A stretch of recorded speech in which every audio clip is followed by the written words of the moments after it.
রাসূলুল্লাহ সাল্লাল্লাহু আলাইহি ওয়াসাল্লামের জীবনে সংঘটিত অলৌকিক ঘটনাবলীর মধ্যে ইসরা ও মেরাজ অন্যতম গুরুত্বপূর্ণ ও তাৎপর্যপূর্ণ ঘটনা। এই মহিমান্বিত রাতে আল্লাহ তাআলা তার প্রিয় নবীকে বিশেষ সম্মান ও মর্যাদা দান করেছিলেন। এই রাতে আল্লাহর আদেশে রাসূলুল্লাহ সাল্লাল্লাহু আলাইহি ওয়াসাল্লামকে মক্কা থেকে মসজিদুল আকসা পর্যন্ত অলৌকিকভাবে ভ্রমণ করানো হয়। এই রাতের ভ্রমণকে বলা হয় ইসরা। এরপর মসজিদুল আকসা বা বাইতুল মুকাদ্দাস থেকে তাকে নিয়ে যাওয়া হয় ঊর্ধ্বজগতে ৭ আসমান পেরিয়ে সিদরাতুল মুনতাহা পর্যন্ত।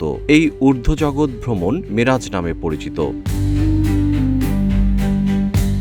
মেরাজের মহান সফর কেবল একটি ভ্রমণ ছিল না, বরং এটি ছিল মহান আল্লাহর পক্ষ থেকে তার প্রিয় হাবিব সাল্লাল্লাহু আলাইহি ওয়াসাল্লামকে দেখানো এক অলৌকিক প্রদর্শনী। সেই রাতে নবী করিম সাল্লাল্লাহু আলাইহি ওয়াসাল্লাম জান্নাত ও জাহান্নামের যে ভয়াবহ এবং আনন্দদায়ক দৃশ্যগুলো দেখেছিলেন তা মুমিনের ভক্তি ও বিশ্বাস এবং আবেগ ও অনুভূতির সঙ্গে গভীরভাবে মিশে আছে।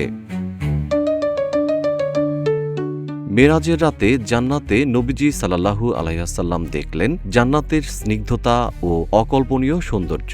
সেখানকার প্রতিটি ধূলিকণা যেন মেশক আর আম্বরের সুবাসে মৌ মৌ করছে। তিনি দেখলেন জান্নাতের প্রাসাদে মতি ও ইয়াকুতের কারুকার্য। আরও দেখলেন জান্নাতে মুমিনদের জন্য কি বিশাল রাজত্ব আর শান্তির আয়োজন আল্লাহ করে রেখেছেন। সেখানে কোনো দুঃখ নেই, নেই কোনো ক্লান্তি।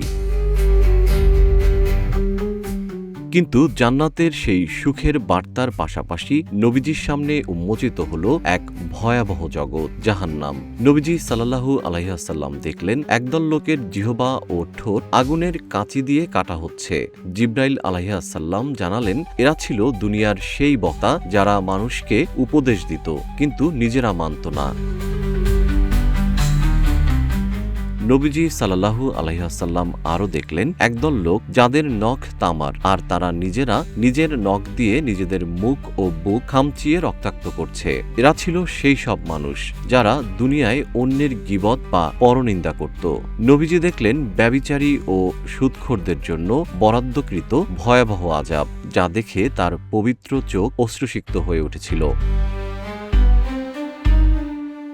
সহিহ বুখারীর ৭০৪৭ নম্বর হাদিসে নবীজি সাল্লাল্লাহু আলাইহি ওয়াসাল্লাম বলেন, আমরা চলতে চলতে চুলার মতো একটি গর্তের কাছে পৌঁছালাম। সেখানে শোরগোল ও নানা শব্দ ছিল। আমরা তাতে উকি মেরে দেখলাম তাতে বেশ কিছু উলঙ্গ নারী পুরুষ আছে, আর নিচ থেকে নির্গত আগুনের লেলিহান শিখা তাদের স্পর্শ করছে। যখনই লেলিহান শিখা তাদের স্পর্শ করছে তখনই তারা উচ্চস্বরে চিৎকার করে উঠছে, আর তারা হলো ব্যভিচারী ও ব্যভিচারিণীর দল।